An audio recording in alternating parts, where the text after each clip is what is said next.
sa libro, and to the angel of the church of the Laodiceans, write, these things says the Amen, the faithful and the true witness, the beginning of the creation of God. Verse 15, I know your works, that you are neither cold nor hot. I could wish you were cold or hot. So then, because you are lukewarm and neither cold nor hot, I will vomit you out of my mouth. Because you say, I am rich, have become wealthy, and have need of nothing, and do not know that you are wretched, miserable, poor, blind, and naked. I counsel you to buy from me gold refined in the fire, that you may be rich, and white garments, that you may be clothed, that the shame of your nakedness may not be revealed, and anoint your eyes with eye salve, that you may see. So, kinakausap mo ni Lord yung church ng Laodicean, which is, and they were described, as a lukewarm Christian, as a lukewarm church. Sabi niya, because you are lukewarm, sabi Lord, I will vomit you. Nung naalala ko lang, natake yung sa medical, no? So, tapos nabanggit dun yung placebo. Kung familiar kayo sa word ng placebo. So, medical term siya. Ano kasi college, may nagtuturo sa akin sa ACE na book. So, title na is placebo. Pero, di ko lang kung nabasa ko siya. Pero yung ano nun is yung about siya sa lukewarmness. So ngayon, yung term na placebo sa medical, so para siyang, kung familiar kayo sa false surgery, yung may mga ganong nangyayari na bubuksan nila yung katawan ng tao, tapos wala naman sila tatanggalin. After nila mabuksan, tatayin nila ulit. Tapos yung magiging ng tao, dahil alam niyang minoperahan siya, so sa isip niya, gagaling siya. So, pero in reality, hindi naman tinanggal yung niya. And ganun din, sa medical, ganun din. Minsan, ini-inject yung tao, tapos tubig lang. Pero sa mind yung tao, dahil gagaling siya. So, parang yung niya, kasi binigyan akong gamot, so gagaling ako. And ngayon yung about dito, ganito yung ng kalaban, karamihan sa mga church. And yung pinaka-target niya, maging lukewarm talaga yung isang Christian church na maapoy na nag-start sa magiging on fire, na nag-start sa puro spiritual na bagay, yung gusto lang nila. Sobrang ayaw ni Satan yung mga ganyan. Kaya yun yung pinaka-target niya, yung gusto niya manlamig, yung church. Mamatay yung sa prayer life ng mga members, mamatay yung devotion life nila, mamatay yung zeal nila sa Panginoon. Kasi nagkukas ng matinding damage sa kingdom niya. And sabi sa Bible, in this church I will build in this rock I will build my church. Sinabi niya ni Lord kay Peter, and the gates of hell shall not prevail against it. And it happened sa book of Acts, nilid ni Peter yung church. And maraming souls yung na-save. So ganun yung naging threat siya sa kalaban, no? Kapag naging maapoy yung isang church, kapag yung isang church, yung desire niya lang is makilala si Lord, lumalim sila sa Panginoon. So madami siyang gagawing way para itong church na ito manlamig. Para itong church na ito ma-divide, para itong church na ito masira, at yung mga members manlamig sila. And yung word na placebo, minsan pwede natin siyang makuha-compare sa ginagawa ng Satan sa church or sa isang individual na lumalakad sa Panginoon. Alam mo yung ililesen niya. Alam mo yung experimentation ng frog. Siguro narinig niyo na to na yung isang frog, kapag nilagay mo siya sa mainit na tubig, tatalon yan agad kasi hindi siya sanay dun sa ganong at di siya sanay sa ganong init, sa ganong temperature, kaya mabibigla siya, aalis siya. Pero nung tinry nila yung frog, paunti-unti nilang iniinit yung tubig, nag-start siya dun sa malamig at dun yung frog. Tapos ininita ng konti yung temperature ng tubig. So nandun pa rin yung frog, hindi siya umaalis kasi pakunti-kunti yung ginagawa dun sa pag-init ng tubig. So hanggang matapos, namatay yung frog doon. Namatay siya sa init. Pero nag-start dun sa pakunti-kunti. Hanggang totally namatay siya. So ganun sa atin, pag ganun yung ginagawa ng kalaban sa atin, pag on fire ka, may in-offer siya sa iyong isang bagay na alam mo evil. Tatakbuhan mo yan, di ba? Alam mo, evil siya eh. Hindi ka mag-compromise yan. So alam niya, hindi yung uubra. Kaya gagawin niya, mag-start siya sa mga maliliit na bagay. Pakunti-kunti. Pakunti-kunti hanggang masanay ka na dun sa ganung ginagawa. Nakasanayan mo na siya. Tapos dadagdagan niya ulit yung way ng kalaban para ibang-iba na naman yung offer niya. Pero hindi ito biglang buhos na mag-follow away ka. Pakunti-kunting pleasure, pakunti-kunting katamaran, pakunti-kunting compromise, or pakunti-kunting iniisip mo na huwag na muna, okay lang naman, consistent naman ako dati, ngayon ko lang naman ito gagawin. So hanggang masanay ka dun sa ganong way, hanggang masanay ka dun sa ganong paraan, tapos di mo namamalayan, sobrang layo mo na sa dati. So parang ang frog na nag-start doon sa malamig na tubig, naging maligamgam, tapos uminit siya ng uminit, hanggang maluto ka na doon, hanggang namatay ka na doon. And madami, sinasabi na wala ka, basta nag-church ka lang, basta nag-church ka, nagbabasa ka ng Bible everyday, no? Wala kang ginagawang masama sa magulang mo.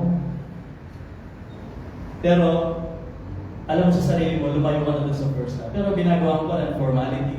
Pag nag-church ka, pero yung puso mo wala na doon. No? Nasumusunod ka sa magulang mo kasi alam mo dapat. So, nagiging nice person ka pa rin. Pero deep down inside sa puso mo, wala nang passion, wala nang zeal. Ganun yung deception na nangyari sa kanila. Sabi niya sa verse 15, sabi niya, I know your works, that you are neither cold nor hot. I could wish you were cold or hot. Kasi sabi niya, okay pa sana kung cold ka eh, kasi mapapainit ka pa. Pero, sabi niya sa verse 16, so then because you are lukewarm and neither cold nor hot, sabi niya, I will vomit you out of my mouth. Pero dahil lukewarm ka, iluluwa kita, sabi niya. Sabi niya sa verse 17, because you say, I am rich, I've become wealthy. So napunta sila dun sa ganon, no? Sa ganong thinking nila. And have need of nothing, and do not know that you, sabi niya, mayaman ako, naging wealthy ako, wala akong kailangan, sabi niya. Yun yung nakikita nila sa sarili nila, wala silang kailangan. Gumigising ako everyday, may panggastos ako, no? May mga kaibigan ako. Eh sabi niya, I have need of nothing. So parang wala akong kailangan, sabi niya. Pero nag-start na mag-work yung materialism sa kanila dito, no? Kasi sabi niya, I am wealthy, I am rich. Pero paningin ng Lord sa kanila, and do not know that you are wretched, sabi niya. Miserable, poor, blind, and naked. Pero di mo nakikita yung sarili mo, sabi niya. Walang-wala ka. Miserable ka. Mahirap ka, bulag ka, hubad ka. Yun yung nakikita ni Lord sa kanila. Sabi niya, I counsel you to buy from me gold refined in the fire, that you may be rich and white garments, that you may be clothed, and that the shame of your nakedness may not be revealed, and anoint your eyes with eye salve, that you may see. So, isa sa mga topic, sige, balikan ko lang ulit yung, in the end, verse 18. Sabi Lord, I counsel you to buy from me gold refined in the fire, that you may be rich in white garments, that you may be clothed, that the shame of your nakedness may not be revealed. Dito tayo mag-focus and anoint your eyes with eye salve that you may see. Kasi hindi nila nakikita yung sarili nila. Iba yung pananaw nila. Akala nila kaya nila, akala nila malakas sila doon. Pero di nila alam yung change na nangyari, di nila alam kung saan sila ngayon. So yung blindness, no, bulag sila. And yan po yung itakil natin ngayon. So Proverbs 29 verse 18.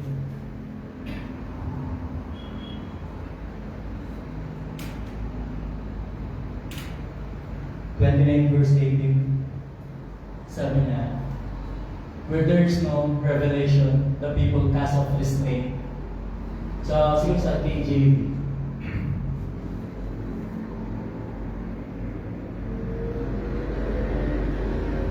Sabi niya, where there is no vision, the people perish. So, doon sa unang phrase, where there is no vision, the people perish. Wala silang nakikita in the future, wala silang passion, no? Pero yung result nun, dahil wala silang nakikita, wala silang anything na gustong mangyari, wala silang zeal, wala silang desire, sabi niya doon, the people perish. So, even yung nation, no, meron silang vision in the future. Kung familiar kayo sa Pilipinas, meron silang sa NEDA yung 2040, yung mga vision. Yung doon nila nakikita yung Pilipinas na magiging ganito siya by that year. Magiging matatag siya, may panatag. So yun yung sinet nilang vision. Even the company, kung ano yung vision nila, doon nag-fall out lahat ng kailangan nilang gawin, lahat ng action nila. So kung itong mga to, yung nation, kung yung mga organization, at meron silang vision, mga agency meron silang vision, how much more, no? Tayo na people ni Lord. Pero sabi dito, where there is no vision, the people perish. Namamatay sila. Eh sabi niya sa NKJV, ginamit ang term is revelation. Where there is no revelation, the people cast off restraint. Itong restraint, nalilimitahan sila. Hanggang doon na lang sila. Kasi wala na silang nakikita. No? Even yung blind, di ba, hindi siya makalakad kasi kumakapa siya sa dilim. No? So wala siyang kayang gawin. Hanggang doon na lang siya. Na-stuck siya doon sa moment na yon. Na-stuck siya doon sa status quo niya. So hanggang ganun na lang siya. So makikita natin, no, walang growth, walang vision, no? Wala siyang tina-target. So tuloy-tuloy lang, araw-araw, everyday, parang formality lang, gano'n, normal, ganito yung ginagawa ko everyday, so paulit-ulit lang. Alam mo yun yung, siguro example ito yung mga tao na hindi na kilala sa Lord hanggang tumanda sila. Everyday routine, na gano'n na lang yung nangyari sa buhay nila. So, walang same, paulit-ulit. Pero nagpapatuloy pa rin yung buhay nila. Pero walang life. And yung end, mag-end yung life nila na miserable, patay. So where there's no vision, the people perish. So mako-compare natin siya para siyang, in-imagine ko siya para siyang ship, para siyang barko, no, sa gitna ng karagatan. No. In the old times, gumagamit sila ng compass para malaman nila kung saan sila tutungo. No. And I think ganun yun na yung isang taong walang vision, yung taong bulag, para siyang nasa gitna ng dagat. Para siyang barko na nasa gitna ng dagat, wala siyang compass. Hindi niya alam saan siya, paikot-ikot lang siya. Hindi niya, kasi wala kang makikitang ano dyan, pwede mong lapagan. So doon sa vast na sea, then darating yung bagyo, darating yung ano, pero hindi niya alam saan siya papunta. So paulit-ulit yung trouble, paulit-ulit yung inaan niya, pero wala siyang matutumbuhan, wala siyang malalapagan. Kasi wala yung compass. Wala yung word of God. Kaya sabi niya doon, the people cast off restraint, nalilimitahan sila. Hanggang doon na lang sila. And sabi niya, but Happy is he who keeps the law. And dyan mo makikita na yung mga taong buhay, yung mga taong Krisyanong talagang nag-grow. Sila yung mga Krisyanong binabasa talaga nila yung Word of God. Kasi doon mo makikita yung light. Sabi ni David, di ba, your word is like a lamp unto my feet and a light unto my path. So, without reading the Word of God, kung hindi ka magme-meditate, kung hindi mo siya pagugulay-gulayan, hindi ka mag-take time para basahin, para intindihin yung Word of God. Kung yung source lang natin, social media, nakikita natin yung mga... Madaming beses na-bless ako no, sa mga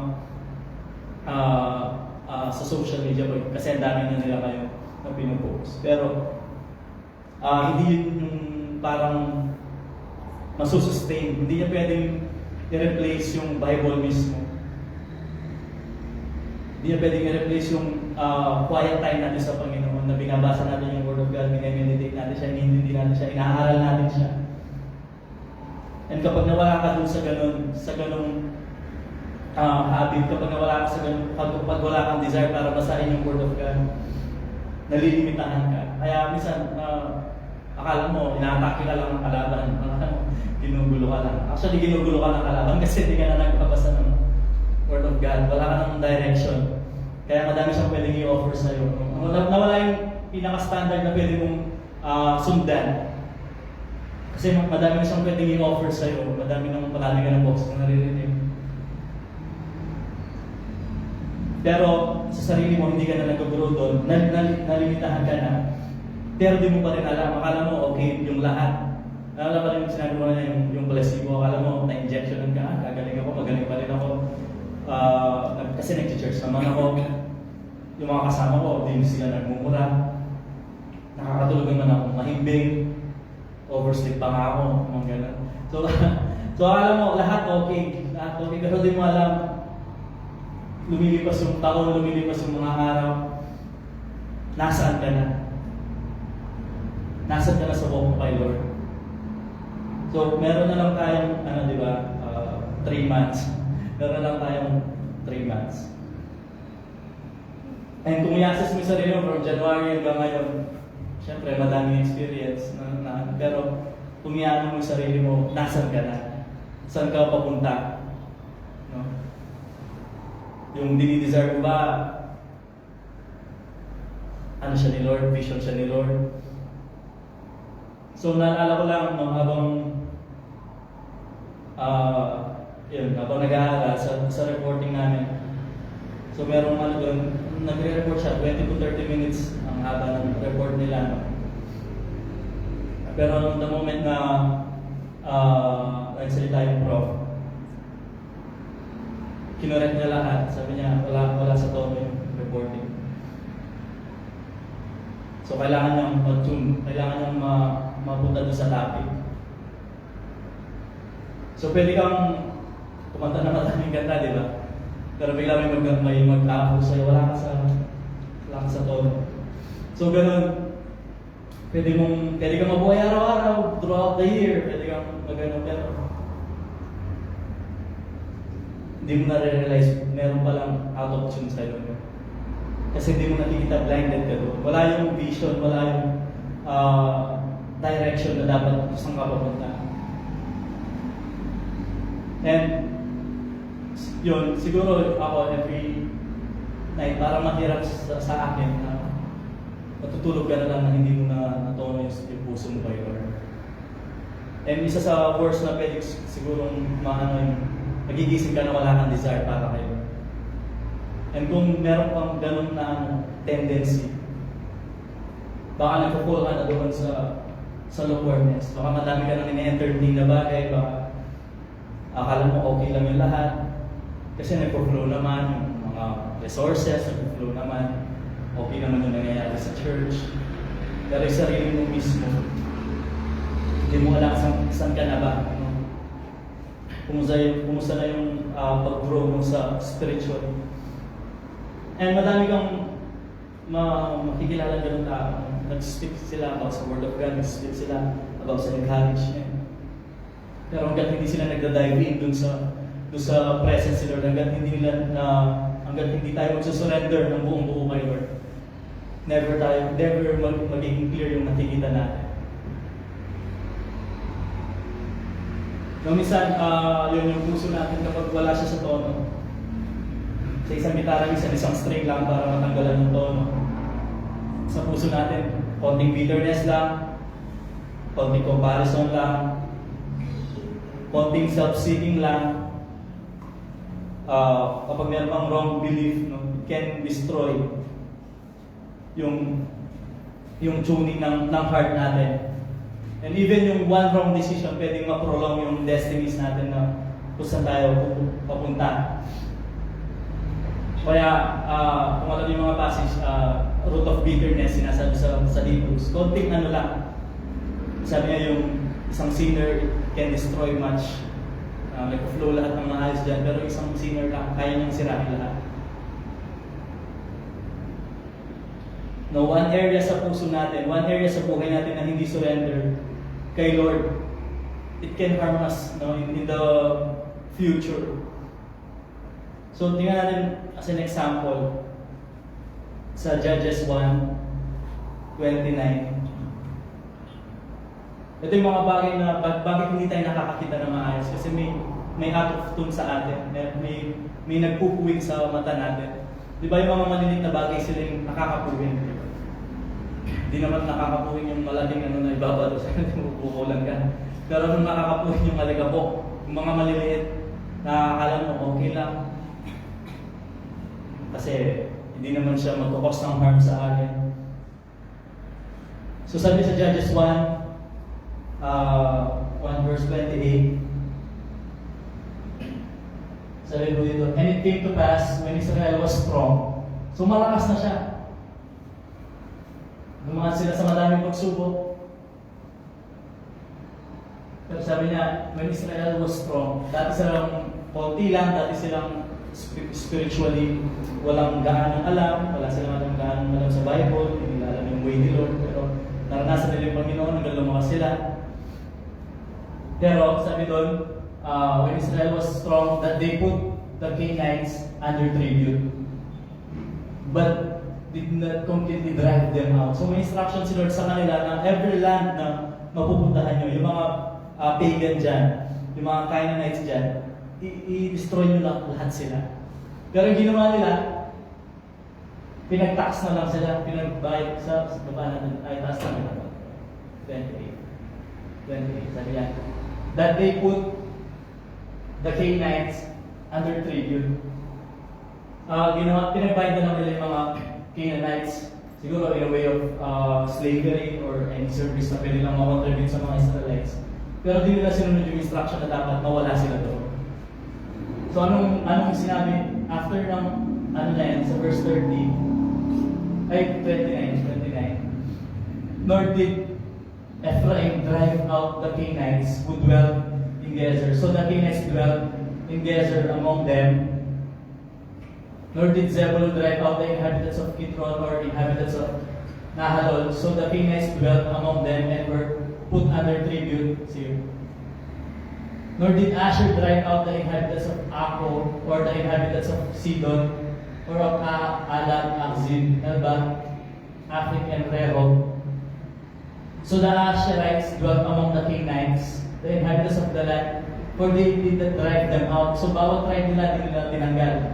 Verse 33, nor did Naphtali drive out the inhabitants of Beth Shemesh or the inhabitants of Beth Anath, but they dwelt among the Canaanites, the inhabitants of the land. Nevertheless, the inhabitants of Beth Shemesh and Beth Anath were put under tribute to them. And the Amorite forced the children of Dan into the mountains, for they would not allow them to come down to the valley. Sige po. And the Amorites were determined to dwell in Mount Heres. Sige. Sa Judges 2, Judges 2, verse 2.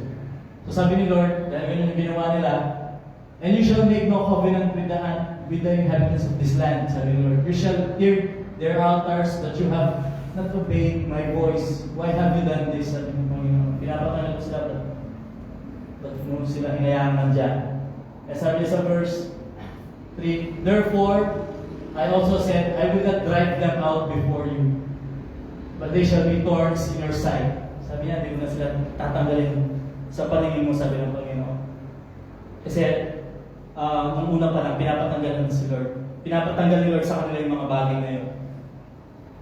Dahil hindi nila tinanggal yung mga bagay na yun, sabi ng Panginoon, sige po, sa verse yan. Sa taas na, verse 3. Sabi niya, therefore, I also said, I will not drive them out before you, but they shall be thorns in your side, and their God shall be a snare to you. Magiging tinik sila, magiging snare yung mga Diyosan nila. Para siyang tinapay na hinayaan mong nandoon ng matagal. Tapos may tumubong, ano yun, yung grape ng tawag yun? Mumog.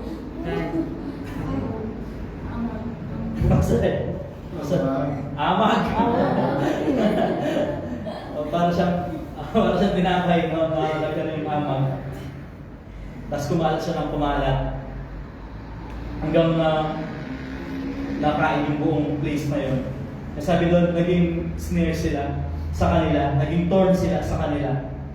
And same na same yan sa life natin. Ano mang sa puso natin na hinahayaan natin mag-stay dyan. Ano man sa puso natin, sa isip natin na nandyan pa rin, hindi surrender. Alam mo yun, Lord, ay surrender, pero sa ano nang isip mo, babalikan ko itong bagay. Alam ni Lord yung alam mo yung inisip ng iba, sila magsusuicide daw sila, pero pag ano na sila, patay na sila, bigla sila magre-repent. Pero di mo alam yung motibo ng puso mo mismo baka nagre-repent. Anong motibo kasi gusto mong pumunta sa heaven. Pero yung ano mismo, yung pinaka inner ng ano mo, gusto mo maging sincere ka, di ba? The same time, dapat di mo gagawin yung bagay na yun. So, akala ng iba, pag nagkasala sila, willfully gagawin nila yung bagay na yun, magre-repent sila. Pero ba't ka ba nag-repent, di ba? So, di ba sana kung ano ka, di ba, yung na-pressure ka, na-fall ka dun sa bagay na yun, kasi out of control siya, bigla, halimbawa lang, bigla, kakagising mo lang, hindi ka ba nakapag-devotion, tapos sinigawan ka lang natin, kung na-trigger yung puso mo bigla, naglaban ka. Siyempre, guilty ka, ano, bakit mo nagawa yun? Tapos sabi lang natin, hindi pa ka talaga. Pero, may grace si Lord doon kapag nag-repent ka, sincere, kasi alam mo, hindi mo talaga plano yung bagay na yun. Pero kung nagpa-plan ka na sa isip mo na gawin yung bagay na to, tapos ginawa mo, tapos bigla ka nag-repent, do you think malulugod si Lord doon sa repentance na gagawin? Kasi pinlano mo siya, dinesire mo siyang gawin. Ipaparealize ni Lord sa'yo na mali yung ganung way. Hanggang siguro may consequence yung ginawa mo. Tapos pag nag-repent ka doon kasi nare-realize mo itong consequence, doon pa lang nalilinis yung puso mo, doon pa lang makikita yung pagkakamali mo. Pero yung ganung way na, yung kwento nga diba sa nila, example daw nila si Lord, yung katabi ni Lord sa cross, last minute siyang nag-repent. So ganoon yung madaming makasalanan niya, last minute ako mag-repent. Paano kung di ka nagising, di ba? Paano ka magre-repent doon? So, ganun yung ini-inject ng kalaban sa mind ng tao, sa mind ng Christian. Okay na yung bagay na yan, nasusustain mo naman, nakakapagpatuloy ka pa rin naman, nakikita ka pa rin naman sa church. Pero wala kang vision, wala kang ina-achieve, wala kang anything na nagdadrive sa'yo para gawin yung bagay na ito. Ba't ka ba nagsaserve? Ba't mo ba binabasa yung Word of God? No? Naging stagnant ka, and hinintay mo lang lumipas yung araw, pero wala kang inaabangan, wala kang anything. Di ka na-excite dun sa calling ni Lord, di ka na-excite dun sa gusto pang ipakita sa'yo ni Lord. And na-testify kami kanina sa work namin. Ano yung 3 things na, naalala ko lang ano yung 3 things na pinapasalamatan ng Lord. doon ko lang mismo na-realize yung sinabi yung tatlong bagay na yun. Doon ko lang sila na-realize na yun yung talaga yung gratitude ko. Sabi ko, una, may bago akong trabaho, bagong place na saan ako nakakapunta, sa Bulacan, tapos yung mga bagong face na nakikita ko. Pangalawa, nakapag-aral ako ulit, which is matagal ko ng desire. Tapos pangatlo, may bago akong church. Tapos doon ko lang na-realize na itong mga tatlong bagay na to, ngayon pa lang sila nag-flourish, ngayon lang sila tumutubo. And after nung matagal na waiting. So, yun yung doon ko na-appreciate yung pag sinabi ko gagawa siya bagong bagay, gagawin niya. So, kapag dumating yung bagay na yun, doon mo makikita na nangyari yung vision, nangyari yung gustong gawin ni Lord sa'yo. Pero wala kang inspiration, wala kang anything na pinangahawakan sa Panginoon. Ganun lang yung life mo, patuloy lang. Nainip ka palagi, gusto mo may kasama ka palagi. Pero wala kang anything na nagdadrive sa'yo para gawin isang bagay. So, dry siya, hindi green, no? So, doon siya balikan natin, ba't ba nabubulag sila? Ba't ba nawawala yung sa vision? Ba't ba hindi sila nakakakita? No? Minsan yung mga maliliit na bagay, kapag nag-start yung nag-creep in, kapag nag-start yung attack, no? Doon sa maliit na bagay, hindi naman ganun kagrabe yung itsura na para gawin. Mukha siyang inosente, mag-usip ka lang ng konting ganyan, okay lang yan. Pero pinractice mo siya palagi, hanggang nawala yung paningin mo sa Panginoon. And yung worst doon, nakikita mo yung sarili mong okay ka pa, nakikita mo yung sarili mong malakas ka. No? Kung alam natin si Samson, di ba? Kala niya sa sarili niya, sobrang malakas niya. Pero alam niya ako sa mapuputo yung weakness niya. Pero nag-compromise siya doon. No? Naging complacent siya doon, naging komportable siya doon sa place na yon. Hanggang totally nawala siya doon sa faith. Hanggang totally nanghina siya, hanggang totally naging miserable. Binulag siya, di ba? So, nawala yung paningin niya. And sabi niya po sa 1 Corinthians 10 verse 12, therefore let him who thinks he stands take heed lest he fall. Madali lang tumumba sa isip lang doon siya nag-start. He who thinks, sabi niya, siya na nag-isip na makatayo siya. Take heed lest he fall. So akala mo, kaya mong i-sustain, akala mo, okay lang yan. Babawi naman ako. Pero nag-start na yung ganung habit mo hanggang nawala na yung desire na wala ka nang nakikita. So sabi ko kanina, yung isa sa mga siguro parang indication na nalalamig ka kapag gigising ka, wala kang desire para kay Lord. Wala kang desire para mag-worship, wala kang desire para magbasa ng Word of God. Kasi ba yung priority mo? So kung hindi ka na-move doon, no? Kung naalala mo lang si Lord pag gabi na, naalala mo lang si Lord pag may nag-soaking na, naalala mo lang si Lord pag nag-invite ka sila sa church. So, wala ka dun sa place na dapat gusto ni Lord para sa iyo, na dapat nag-a-apply ka para sa Kanya. So meron quote sa niya, and the Master said that faith was gonna make them mountains move. But me, I tremble like a hill on the fault line, just at the thought of how I lost you. So para siyang hill. Nagtitremble siya kapag naiisip niya na mawawala si Lord sa kanya. So sabi, para siyang hill nandun sa fault line. Anything, pwede siyang mag-fall. Anytime pwede siyang mag-fall. Kapag naiisip niya na mawala si Lord sa paningin niya, kapag naiisip niya na mawala si Lord para sa kanya. Nakakatakot, di ba? Nakakatakot. Minsan, magpapatuloy na naisip mo, parang ang daming ginagawa, ang daming naisip, ang daming pinag-aaralan, ang daming kailangan gawin. Tapos minsan sumasabi sa isip mo, si Lord, bigla mo siya maaalala. Tapos bigla kang magre-rejoice. Alam mo yung gano'n na para siyang jar ng tubig na bigla kang uminom. Na naisip mo na yung pangalan ni Lord, yung pangalan mo. Pero yung thought na maisip mong mawala siya, parang sobrang miserable yung buhay. sobrang miserable buhay na mawawala lahat, wala ka nang pupuntahan, wala ka nang alam na ano yun. Kasi lahat naman ng ginagawa natin, temporary lang, lahat naman yan, mawawala. Sabi niya, but may I tremble like a hill on the fault line, just at the thought how I lost you. And sabi niya, oh, we are not strong as we think we are. Hindi tayo ganun kalakas sa iniisip natin. So balikan natin, sabi niya sa Proverbs 29 verse 18. So pasensya na ako magulo yung mga kasi nung Monday, nasa Bulacan ako, doon ako matulog. Nung Tuesday, sa Makati. Tapos, nung Thursday, bumalik ako sa Bangkano. Habang pilokong puso, paiba-iba, kaya nagugulong din ako eh.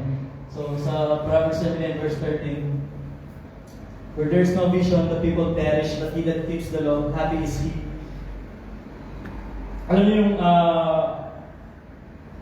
sabi niya, where there is no vision, the people perish, but he keeps the law, happy is he.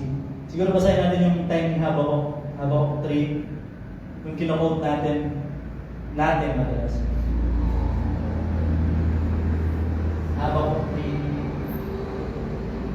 sa bandang yan. Okay. Sabi, though the fig tree may not blossom, nor fruit be on the vines, though the labor of the olive may fail, and the field yields no food, though the flock may be cut off from the fold, and there be no herd in the stall, that I will rejoice in the Lord, I will joy in the God of my salvation.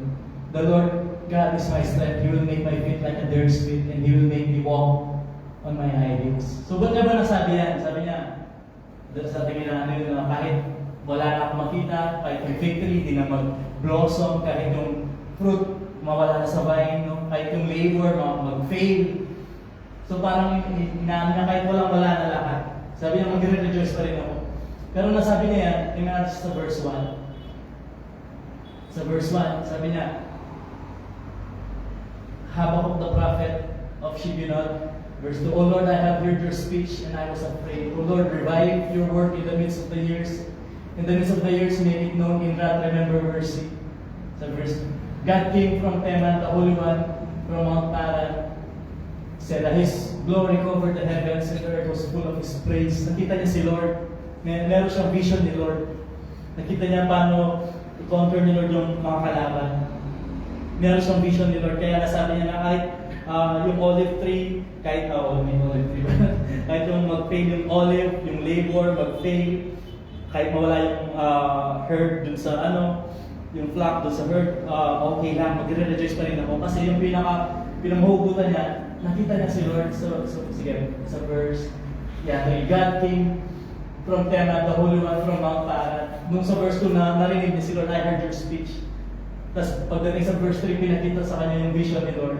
Ngayon kapag binasa mo yung buong yan, nagtitremble siya nung nakita niya yung pag ni Lord sa mga kalaban. So nakita niya yung manifestation. Kaya nasabi niya na kahit hindi na mamunga yan, kahit walang-wala na lahat, magre-rejoice pa rin ako. So, I think familiar kayo nung sabi niya sa verse 6, sa pinaka-huli. Sabi niya, the Lord God is my strength. He will make my feet like a deer's feet. Yung family ng deer, di ba, isa yung parang yung goat, parang similar sila. Kahit makita kayo ng mga goat, di ba, matindi sila sa pag-akyat. So, ganun, sabi niya, parang yung paa niya, para siyang deer's feet. Nakita niyo siya sa documentary, yung dam mismo na ganyan, parang paslat lang siyang ganyan. Inaakit ng mga kambing. Hindi ko alam ng klaseng kambing sila, pero sobrang sila sa gravity. Sobrang taas niya. Pero yung feet nila, nakadesign siya para doon sa ganung taas.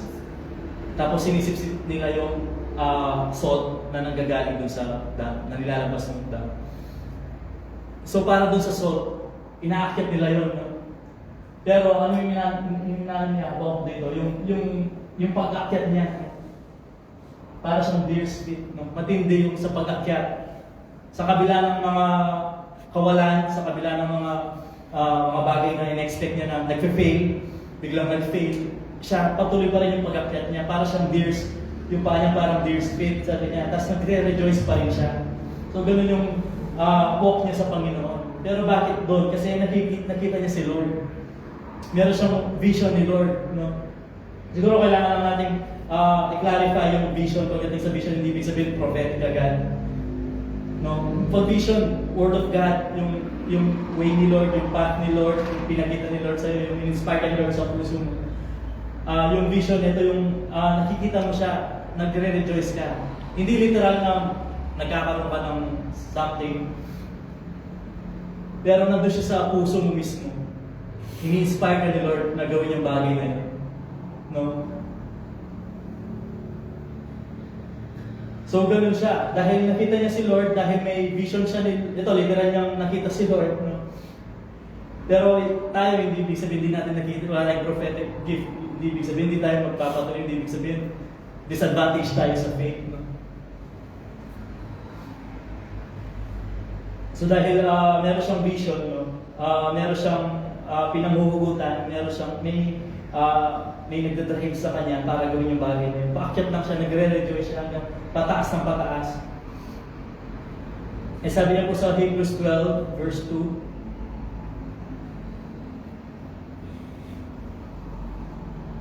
sabi niya, looking unto Jesus, the author and the finisher of our faith.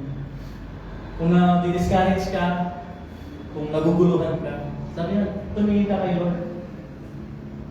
Siya yung sumulat, siya yung tatapos ng faith natin. No? Kung sa tingin mo nabibigatan ka, nababurden ka, parang di mo na kaya magpatuloy, sabi niya, looking unto Jesus. Ito, kinakausap niya yung mga Kristiyano na nag-persecute. Kristiyano na dati silang under sa Judaism, bigla silang lumipat. So matindi yung persecution ng nangyari sa kanila. Pero sabi nila, tumingin ka kay Lord, the author and the finisher of our faith, who for the joy that was set before him endured the cross, despising the shame, and sat down at the right hand of the throne of God. Sabi sa verse 3, consider him who endured. I-consider mo si Lord. Consider mo si Lord, no? Kapag ayaw mo tumayo sa kama mo para mag-serve, i-consider mo si Lord. Namatay siya para sa'yo. I-consider mo si Lord na nag-endure si Lord para lang ma-receive natin yung salvation na yan. Sabi niya, for consider him who endured such hostility from sinners against himself, lest you become weary and discouraged in your souls. Kasi kapag hindi mo kinonsider si Lord, kapag wala kang nakikita kay Lord, ina-identify siya, di ba, as parang gaze siya ng soul kay Lord. Yung total connection, no? Kapag nawala yun, kapag wala kang connection sa Kanya, kapag di mo siya nakikita, madi-discourage ka, mag-grow weary ka. Kaya sabi niya, looking unto Jesus. Tumingin ka kay Lord, nakatingin ka kay Lord ngayon, i-consider mo siya. Kapag gusto mo na mag-give up, i-consider mo si Lord, lahat ng pinagdaanan ni Lord para sa'yo. So naalala ko lang nung nasa yung mga first week ko sa Zambales, alam ko yung tension, alam ko yung parang kung iisipin ko lahat, nakaka-oppress siya. No? Bago lipat ako sa apartment, ako lang mag-isa. Pero palagi kong pinapasounds yung Be Thou My Vision. Old hymn siya, madami lang nag-cover doon. Pero yung lyrics niya, Be Thou My Battle Shield, sword for the fight. Sabi niya, Lord, ko yung maging battle shield ko. Kasi that time, nandun ka sa, sobrang na-feel ko yung battle. Pero palagi siyang inaano na, Lord, ikaw yung maging battle shield ko, ikaw yung maging sword dito sa laban na to. Be thou my dignity, thou my delight, thou my soul's shelter.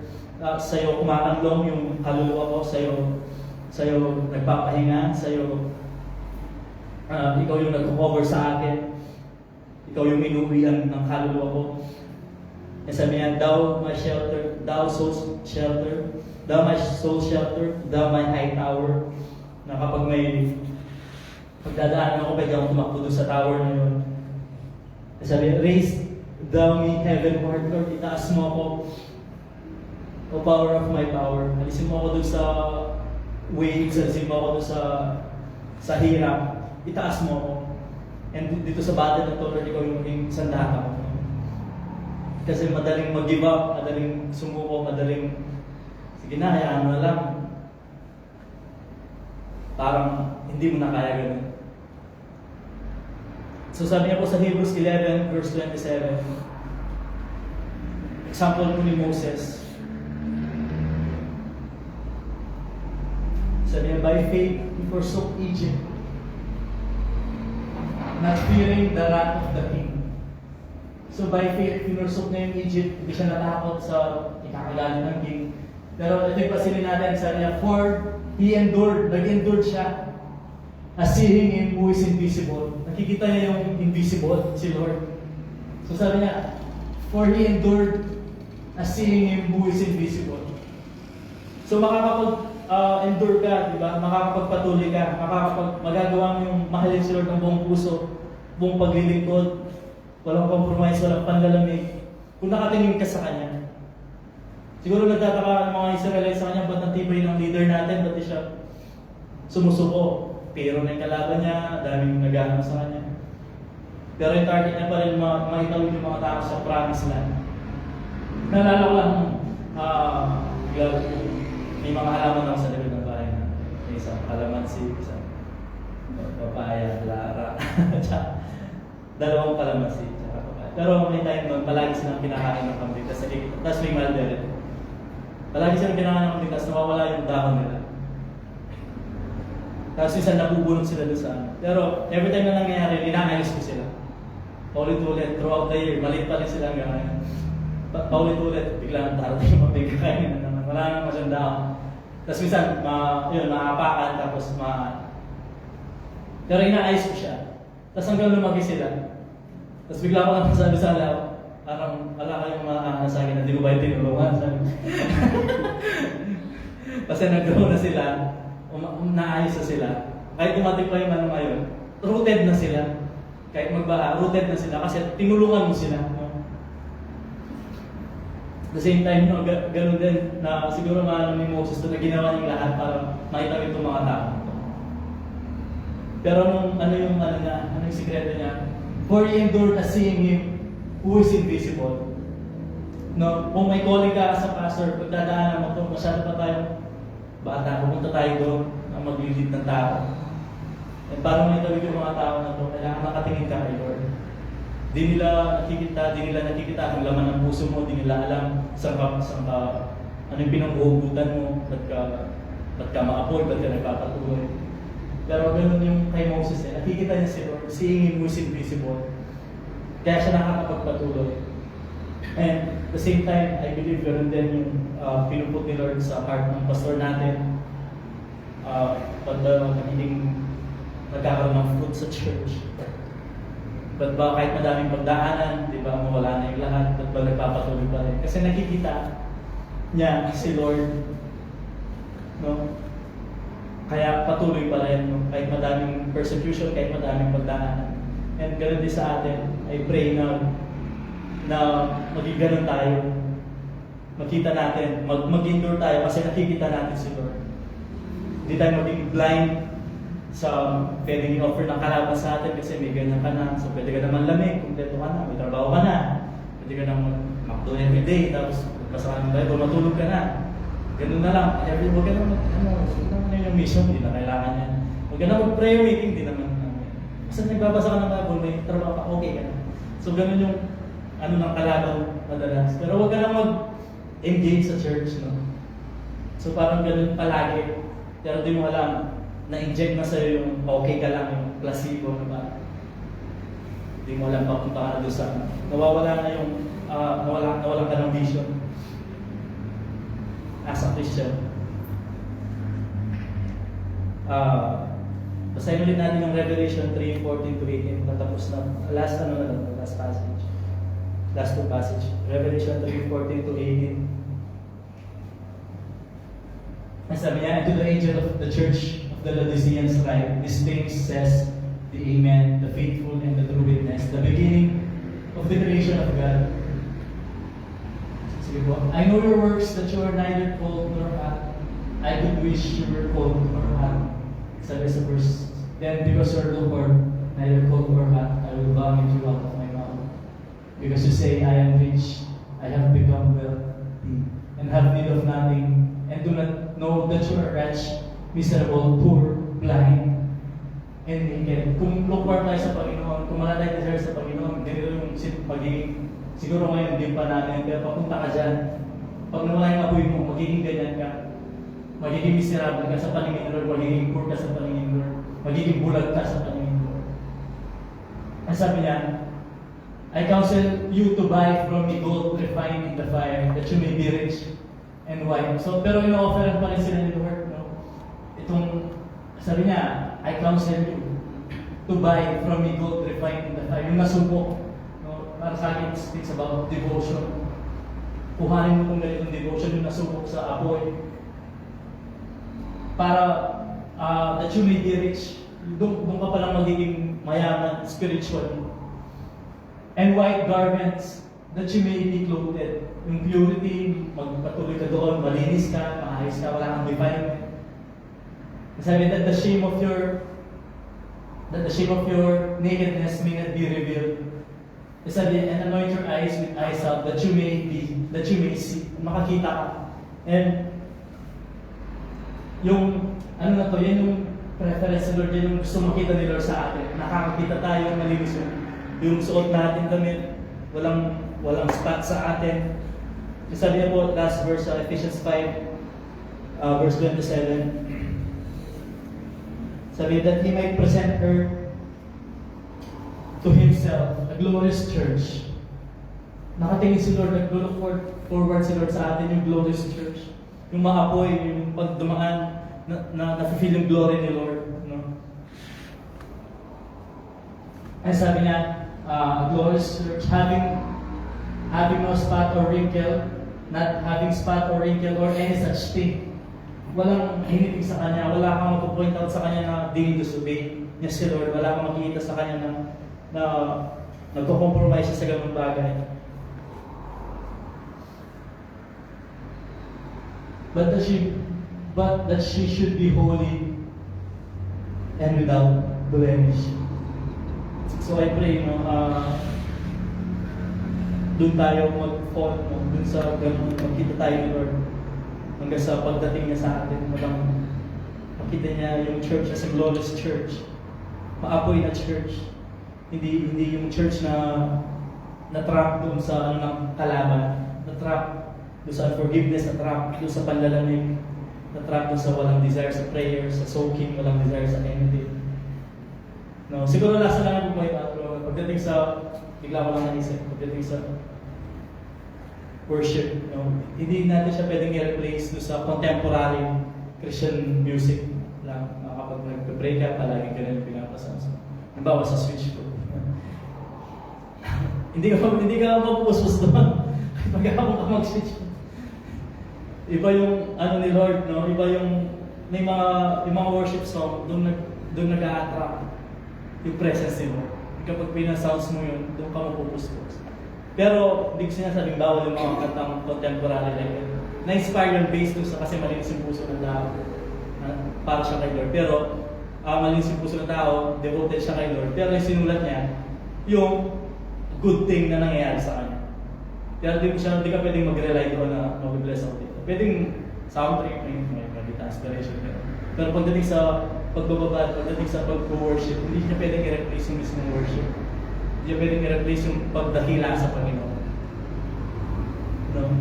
And kapag nakontento ka lang doon sa ganun, na-inspire ka lang, puro emotion lang, pwede kang mag-fall, pwede kang hindi mo namamalayan, nakontento ka na sa ganun, palagi ganun na lang pinapasas mo. Hindi mo na pala nararanasan talaga yung presence ko. Na-inspire ka na lang, parang okay lang, buhay ka pa rin, pero wala na yung mismo, nabababad ka doon sa presence nyo. Naririnis ka doon sa presence nyo. So, walang mali doon. Pero siguro, sensitive lang ako sa pag-preach. Hindi ko kaya makinig ng ganung kanta kasi feeling ko mawawala ako sa alay pag nag-preach. Mawawala ako dun sa gustong ano yun. Pero syempre pag nag-ano na tapos yung preaching, nasa basa. So, yun lang. Praise God. Mag-pray po tayo. Thank you, Father, we give you praise. Lord, Lord God. surrender our hearts to you, Lord. Blessed be your holy name, Lord God. Lord, we worship you, Lord God. Lord, bring us back, Lord God, to that fire. Lord, bring us back, Lord God, to the old altar, Lord. Bring us back, Lord God. Help us, Lord God, not to fall, Lord God, to the trap of lukewarmness, Lord God. Lord, we are needy people, Lord God. We need you, Lord. We need you, Lord God. Lord, we desperately need you, Lord God. We open our being to you. We open our hearts to you, God. I pray, Lord God, Panginoon, ayusin niyo po, Lord God, ano sa buhay namin na wala sa tono, Lord, ano sa puso namin, sa isip namin, Panginoon, na kailangan maayos sa amin, Lord, para bumalik kami, Lord God. Doon sa apoy, para bumalik kami, Panginoon. Or para di kami maalis, Panginoon. Lord, help us, God. Lord, breathe out our vision, Lord God. We give you praise, we give you glory.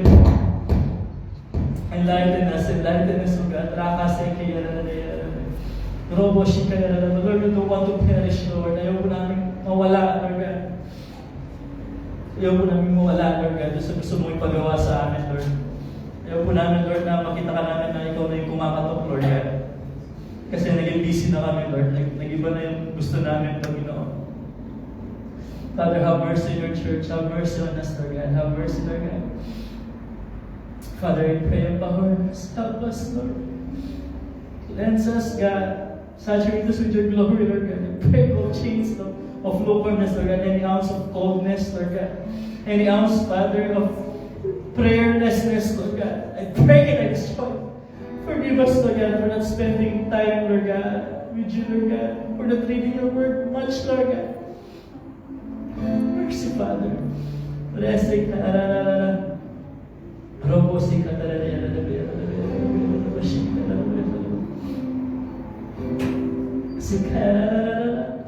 Sige po, let's worship the Lord. So our heart.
puso natin sa Panginoon. Pa-search natin ang buhay natin sa Panginoon. Lord, if we lose sight of you, Lord God, hindi po kami nakatingin sa inyong Panginoon. Lord, if we are dry, Lord God, forgive us, Father. Tayo kasi kaya, Lord, if we think, Lord God, na matibay na kami, na malakas na kami ang Panginoon. Lord, nakakalimutan ka namin, Lord God, dahil sa mga ginagawa namin. Father, forgive us. Like, Lord, put fire, Lord God, in our hearts, Lord. Light in our lamp, O God.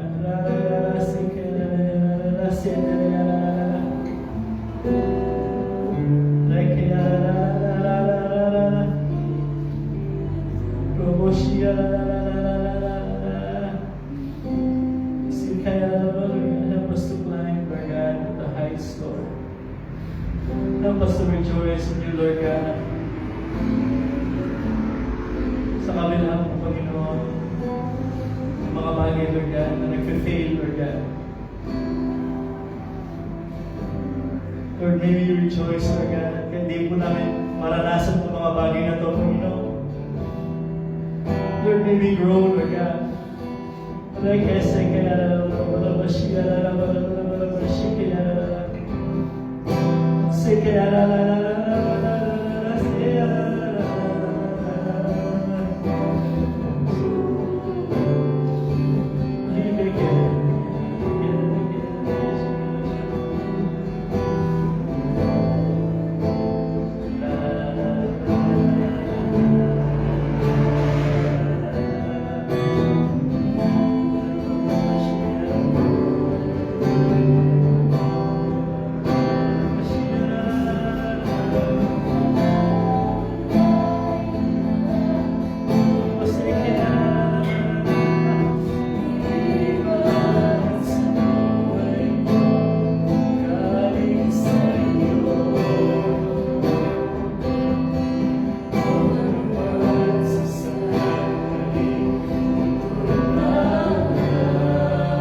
love you. We want you, Lord. We remember you, Lord God. The Bible said in the night in which he was betrayed, he took the bread.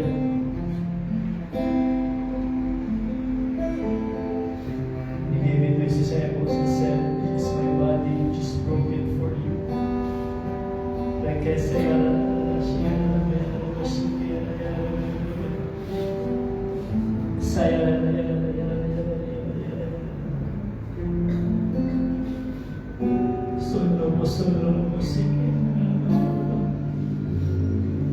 Lord, we imagine you, Lord God, the cross, Lord. Lord, the tears, the blood, Lord God, the wounds, Lord God, that you have in your body, Lord God. Lord, the weariness, Lord God, of that day, Lord God. Lord Jesus, Lord God, thank you, Lord, for thinking of us. We thank you, Lord God, for dying for us, Lord. But I guess, Lord,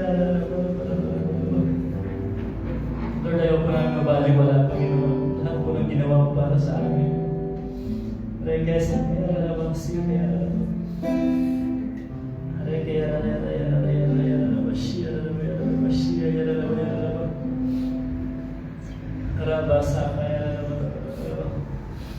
thank you, Lord. We thank you, Lord. We thank you, Lord. We praise you, give you glory.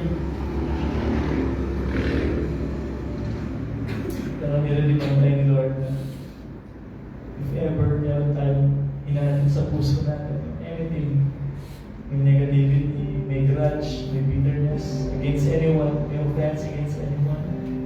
So before you partake this bread, pag-forgive ka, i-assess mo sa sarili mo. Yung iba, nagkakasakit. Yung iba, may consequence dahil pinartake nila yung holy thing na hindi sila maayos. Father, in anything, Lord God, sa puso namin, Panginoon, anything sa buhay namin, Panginoon, sa action namin, Lord, sa motibo namin, Lord. God, I pray, forgive us, Lord God.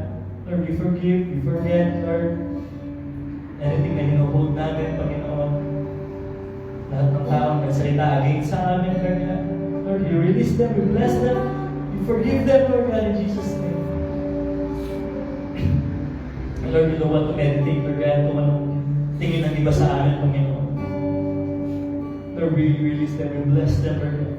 And Lord, we love them, Lord. Lord, thank you, Lord God, for your body, Lord God. As we partake this, Lord God, we remember you, we give you praise, we give you glory. Heal us, Lord God. So let's partake the bread. Jesus' name.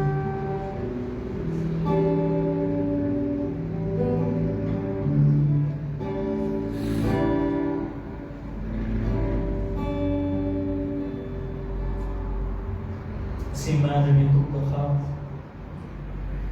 gave thanks, and he gave it to his disciples and said, "This is my blood which is shed for you. As often as you drink this cup, do this in remembrance of me." Thank you, Lord God, for the remission of sin, Lord God. Thank you, Lord God, for the forgiveness of sin. Lord, we thank you, Lord, for the shedding of blood on the cross. Lord, as we partake this, God, make us whole, Lord God. Lord, we plead the blood of Jesus, Lord God. In our community, Lord, we plead the blood of Jesus, Lord God. In our family, Lord God, we plead the blood of Jesus, Lord God.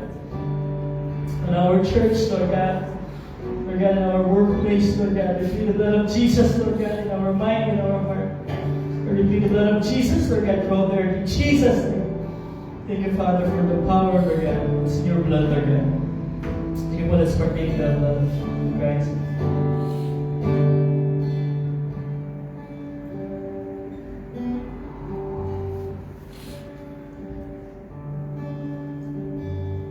Hallelujah, Lord. Hallelujah, God. We thank you, Lord God, for this night, Lord. Thank you for the victory, Lord God. We thank you, Lord God, for changing us, Lord. We thank you, Lord God, for loving us, Lord God, for holding us, God. We thank you, Lord.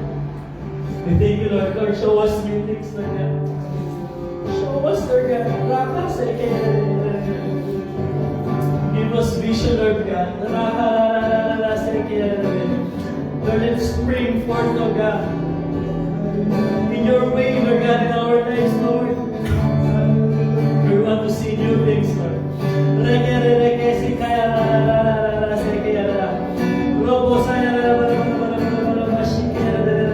any scale, Lord God, in our eyes, Lord God. Father, remove it in Jesus' name. Lord, anything that's blinding us, Lord God, remove it, Lord God, in Jesus' name. Eyes open our eyes. Thank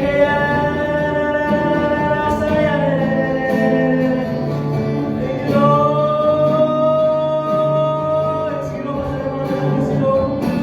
Thank you, Lord Jesus. Thank you, Father. Thank you, Holy Spirit, for working us, God.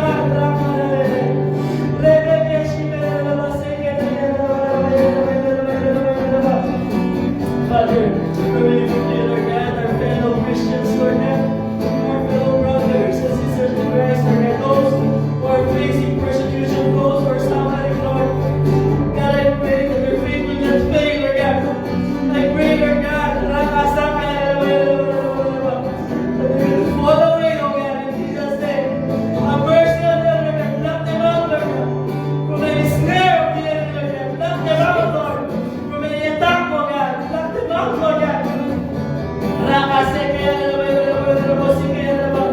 Lord, sustain them, Lord. Give grace to them, Lord God.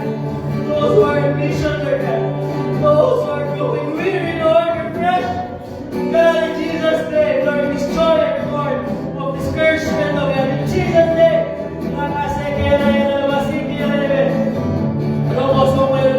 Whenever the devices of sin, Lord God, in the body of Christ, any form of division, Lord God, of strife, Lord, of deception, Lord, we destroy it, we break it, in Jesus' name.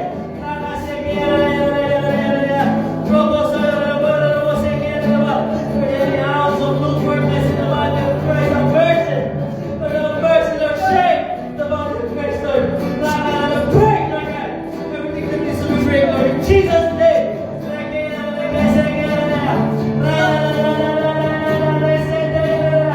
Lord, destroy, Lord God, every lukewarmness, destroy every deception of false doctrine, Lord, in Jesus' name. Lord, set your people free, Lord. Deliver your people from materialism. Lord, deliver your people, Lord God. From carnality, Lord God, in the name of Jesus. Father, for righteousness, holiness, revelation, Lord God. Of repentance, Lord God, in the body of Christ. In Jesus' name, Lord, deliver free, Lord God. Our government, Lord, deliver free, Lord God. The Philippines, Lord, deliver free, Lord God, our nation. Lord God, have mercy on our nation, Lord.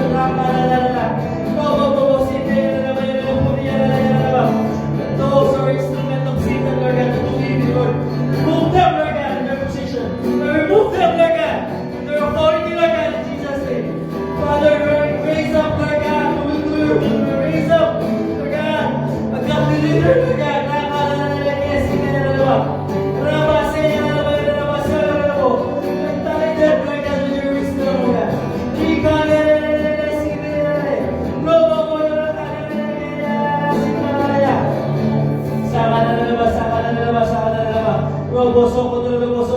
Lord, any power of me, Father.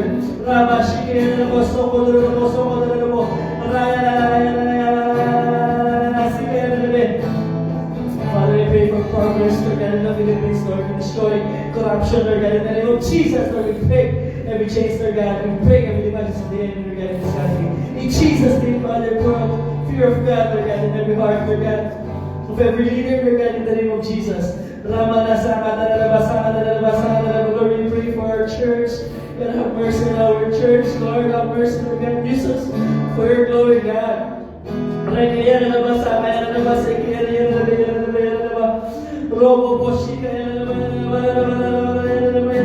Open this church, Lord God, for more souls, Lord God. God, I pray, Lord, our territory, Lord God,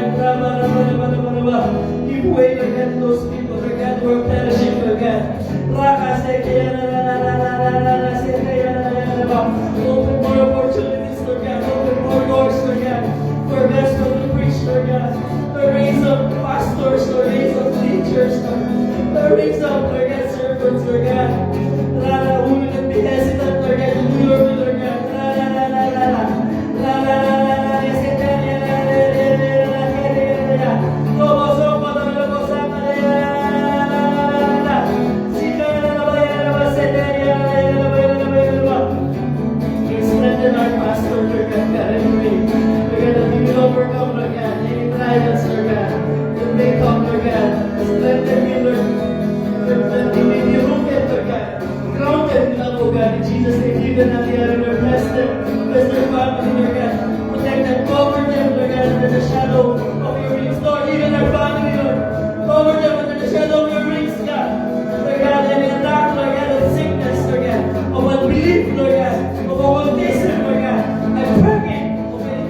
Christ, Lord God, in this church, Lord God, yung mga nalalagay, Lord. Yung mga nahihirapan, Panginoon, na magpatuloy, God, I pray. Rakasaya na lang kayo, malubuso, reach them, oh God, I pray, Lord God, strengthen them, God. Rakaya na lang, empower them, anoint them once again, Lord, in Jesus' name. Robo, Soko, Robo, Siki, remove every guilt, every shame, every move, God.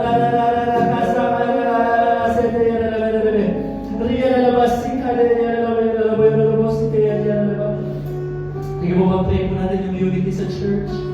Father, we cry out for unity, Lord God, in this church, Lord. Any house of division, any house, Lord God, of disagreement, Lord God, sa doctrine, Lord God. Sowing mo, Father, we cut it off, destroy it. In Jesus' name, God, I pray. Lord God, strengthen this church, Lord. Strengthen us, help us, Lord. Bless you po yung prayer life namin. Bless you po, Lord God. Yung pagbabasa namin ng Word of God, Lord. Help us, Lord God, to seek you early in the morning, God. Lord, we bless you, Lord. We give you praise, we give you glory, Lord. We thank you for all you've done tonight, Lord God. Sige po, like yes, sige, let's shout. 7, mighty hallelujah. Sige, we thank you, Jesus. We thank you, Lord. We thank you, God. Raka, sige, last week mag-break natin sila Roms, sila Bones. Raka, sama na Kuya Rai. Makagiging natin sa brothers, sa awareness. Raka sa church, Lord. We pray for them, God. Lord, we love them, Lord. Malamig, Panginoon, Lord, sa mali, Panginoon, God, I pray. Saturate them, Lord, Lord, God, give them understanding, Lord, bless them. At your right time, Lord. Everything will be clear, Lord God. Lord, I pray that you move in their life, Lord God. Nakakasaya na lang, Lord, to let them fall, Lord God, in any way, Lord God, in Jesus' name.